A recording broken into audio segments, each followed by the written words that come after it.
तो बृहस्पति, केतु और चंद्रमा के कंजक्शन को हम लगातार डिस्कस कर रहे हैं। इस वीडियो में विचार करेंगे अब आपके लगन चार्ट में मान लो अगर ये कंजक्शन 4th हाउस में बन रहा है तो 4th हाउस में इसके होते हुए किस प्रकार के प्रभाव आपके सामने आएंगे। देखिए यहाँ पे इस प्रकार का कंजक्शन 4th हाउस में है आपके लगन चार्ट में, तो आपके लिए भौतिक सुख सुविधाओं की बजाय आपकी जो मानसिक सुख शांति है वो सबसे पहले ज़्यादा इंपॉर्टेंट होगी वास्तव में। ऐसी कंडीशन में इस कंजक्शन के होते हुए आप अपने परिवार के लिए कैसे प्लानिंग करेंगे, परिवार से आप कितने ज़्यादा संतुष्ट हैं, आप अपने भौतिक जीवन से कितने ज़्यादा संतुष्ट हैं, क्योंकि इस प्रकार से जो चंद्रमा है, चंद्रमा पर यहाँ केतु का प्रभाव रहेगा, इसलिए आप मानसिक तौर पे बहुत ज़्यादा असंतुष्ट और बेचैन से रहेंगे और हमेशा आपको यहाँ मेडिटेशन पे ज़्यादा से ज़्यादा ध्यान देना होगा। अब यहाँ पे आपको जो हेल्प कर सकते हैं वो है बृहस्पति, बट अगर बृहस्पति भी स्वयं वक्र स्थिति में हो जाते हैं तो ऐसे में फिर वो आपके 3rd हाउस की तरफ ही मूव कर रहे हैं, पंचम भाव की तरफ मूव करने के बजाय। ऐसे में फिर आपका जो एफर्ट होगा वो भी सही डायरेक्शन में नहीं होगा। तो यहाँ बृहस्पति एक ऐसा प्लैनेट है जो आपको काफ़ी मैच्योरिटी भी दे सकता है, आपको ज्ञान या बुद्धिमत्ता भी प्रोवाइड कर सकता है। अब आपका 4th लॉर्ड यहाँ सबसे ज़्यादा इंपॉर्टेंट रोल निभाएगा, क्योंकि चंद्रमा यहाँ है तो केतु का थोड़ा बहुत प्रभाव अवश्य ही रहेगा, भले ही चंद्रमा अगर बृहस्पति के भी बहुत ज़्यादा क्लोज हो तो भी। और अगर यहाँ बृहस्पति वक्री हो जाते हैं तो बृहस्पति का जो सपोर्ट है वो यहाँ चंद्रमा को नहीं मिल पाएगा और उस स्थिति में आपके लिए और भी ज़्यादा समस्याएं बढ़ेंगी, विशेषकर उस भाव के लिए जिसका स्वामी आपके चार्ट में चंद्रमा है। ऐसे केस में जहाँ तक अपने परिवार से बहुत ज़्यादा विच्छेद सा महसूस करता है, वो अंदर ही अंदर कहीं ना कहीं खुश नहीं है, उसकी जीवन में ऐसा लग रहा है उसको जैसे बहुत ज़्यादा कमी है किसी चीज़ की, रिलेशनशिप के हिसाब से देखा जाए, आर्थिक मामलों में देखा जाए, करियर के मामलों में देखा जाए, कुछ ना कुछ ऐसा होगा आपकी लाइफ में हमेशा जिसको लेकर आप काफ़ी ज़्यादा अपने आप को बहुत ज़्यादा संतुष्ट फील करवाएंगे अंदर ही अंदर। बट वास्तव में आप बाहर से बहुत ज़्यादा खुश नज़र आ सकते हैं कभी कभी, या अपनी फीलिंग्स को बहुत ज़्यादा आप दबा के रख रहे हो।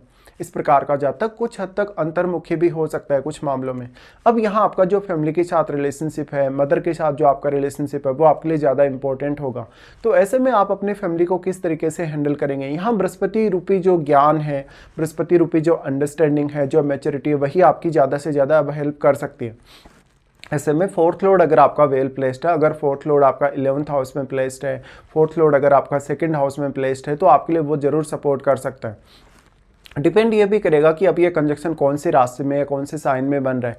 ज़्यादातर स्थितियों में ऐसा कंजक्शन आपको काफ़ी विरक्ति दे सकता है, आपको आध्यात्म की तरफ काफ़ी तेज़ी से आगे बढ़ा सकता है, करियर में भी काफ़ी ज़्यादा अनसर्टेनिटी ला सकता है। ऐसा जातक जितना ज़्यादा इमोशनल होता जाएगा उसकी लाइफ में प्रॉब्लम्स उतनी ही ज़्यादा बढ़ती जाएंगी। तो यहाँ पे मान लो अगर ऐसा कंजक्शन धनु राशि में, मीन राशि में, वृश्चिक राशि में अगर बने तो जातक तेज़ी से आध्यात्म की तरफ जाता है। ये कंजक्शन आपको घर से दूर कर सकता है, आपकी मदर के साथ आपकी अंडरस्टैंडिंग को काफ़ी खराब कर सकता है और आपके पारिवारिक रिश्तों को भी। इसलिए ज़्यादा से ज़्यादा कोशिश करिएगा कि परिवार के साथ आपकी अंडरस्टैंडिंग बेटर रहे। और मदर के स्वास्थ्य पर भी ये कंजक्शन काफ़ी नेगेटिव प्रभाव डाल सकता है। आपके लिए चुनौतियाँ तब ज़्यादा बढ़ जाएंगी जब चंद्रमा भी यहाँ वेल प्लेस्ड ना हो और यहाँ पे बृहस्पति वक्री हो।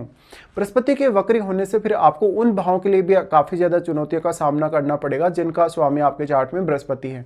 साथ में हालांकि आपको समस्या उस भाव के लिए भी जरूर होगी जिसके स्वामी आपके चार्ट में चंद्रमा है। तो अब बृहस्पति के यहाँ होते हुए बृहस्पति ही एक ऐसा प्लैनेट है जो आपको ज़्यादा से ज़्यादा मदद कर सकता है।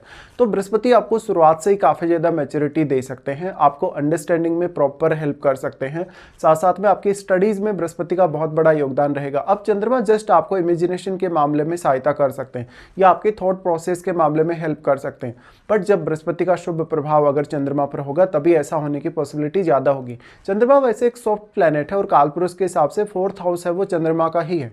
ऐसे में चंद्रमा यहाँ केतु से काफी स्ट्रांगली प्रभावित होंगे और चंद्रमा वैसे भी काफी सॉफ्ट होने की वजह से किसी भी अन्य ग्रह से काफी तेजी से प्रभावित होने की क्षमता रखते हैं। ऐसे में राहु का प्रभाव भी चंद्रमा पे होगा और बाकी किसी अन्य प्लैनेट का प्रभाव है आपके चार्ट में चंद्रमा पर, तो आप उस प्लैनेट को जरूर देख लीजिएगा। यहाँ पे अब बृहस्पति के हम दृष्टियों के हिसाब से विचार करेंगे तो बृहस्पति सबसे पहले आपके 8वें भाव पे दृष्टि डालते हैं। 8वें भाव पे बृहस्पति की दृष्टि आपको एजुकेशन के मामले में, रिसर्च के मामले में, अकल्ट के मामले में आगे बढ़ने में काफ़ी हेल्प करेगी। बट मैरिज वाइज आपके लिए उतनी अच्छी प्लेसमेंट नहीं कही जा सकती। मैरिज होने के बाद विशेष तौर पर आपको आपके पार्टनर के साथ रिलेशनशिप पे या आपके इन लॉज के साथ रिलेशनशिप पे ज़्यादा ध्यान देना होगा और काफ़ी अच्छे से आपको प्लानिंग्स करनी होंगी, क्योंकि चंद्रमा के यहाँ होते हुए अक्सर आप मन से बहुत ज़्यादा बेचैन रहेंगे, या बहुत ज़्यादा अनसर्टेनिटी सी फील करेंगे।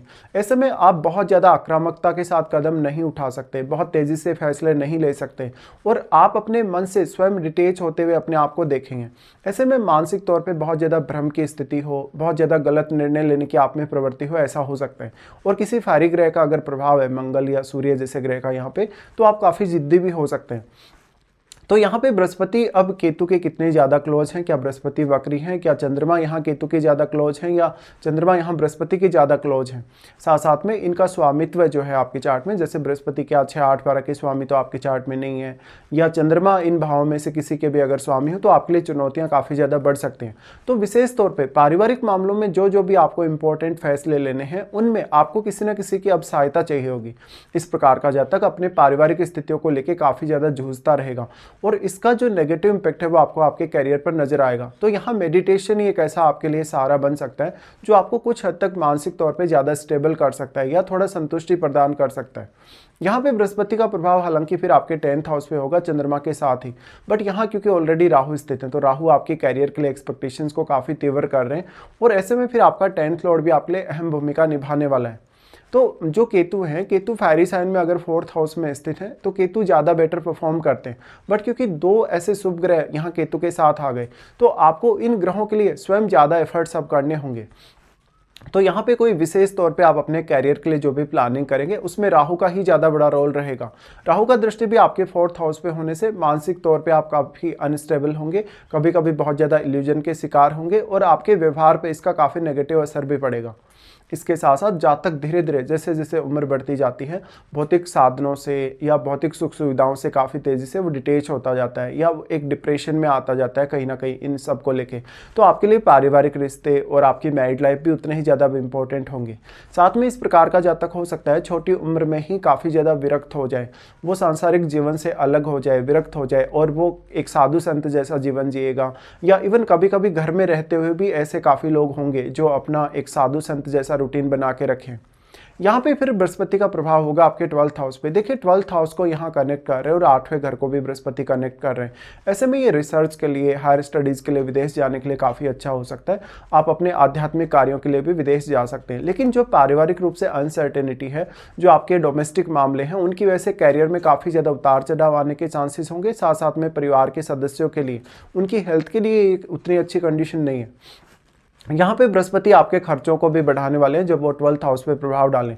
हालांकि अब यहाँ आपको सिक्स्थ सेंस काफ़ी अच्छा देखने को मिलेगा, आपको अकल्ट जैसे विषयों में काफ़ी रुचि रहेगी। साथ साथ में किसी भी विषय को बहुत डीपली एनालाइज करने, सोचने या विचार करने के लिए आप काफ़ी ज़्यादा प्रेरित हो सकते हैं। बृहस्पति का यहाँ जितना अधिक शुभ प्रभाव होगा उतना ही ज़्यादा बृहस्पति आपको आध्यात्मिक तौर पर ग्रो होने में काफ़ी मदद कर सकते हैं और कभी कभी सही डिसीजन लेने में भी। सही डिसीजन लेने में बृहस्पति आपको तभी ज़्यादा मदद कर सकते हैं जब चंद्रमा बृहस्पति के बहुत ज़्यादा क्लोज हो। ऐसे में आप मानसिक तौर पे थोड़े कंफर्टेबल कभी कभी फील करेंगे।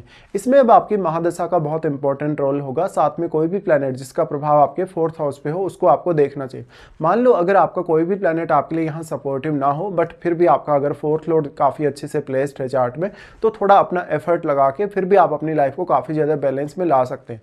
अब ये तो घरेलू मामलों की बात है, बट कैरियर से जुड़े फैसले, आपके विदेश यात्रा या विदेश सेटलमेंट से जुड़े हुए जो फैसले, उनका भी बहुत गहरा इंपैक्ट आपके डोमेस्टिक मामलों पर पड़ेगा। तो इस हिसाब से ये कंजक्शन पर आप विचार कर सकते हैं।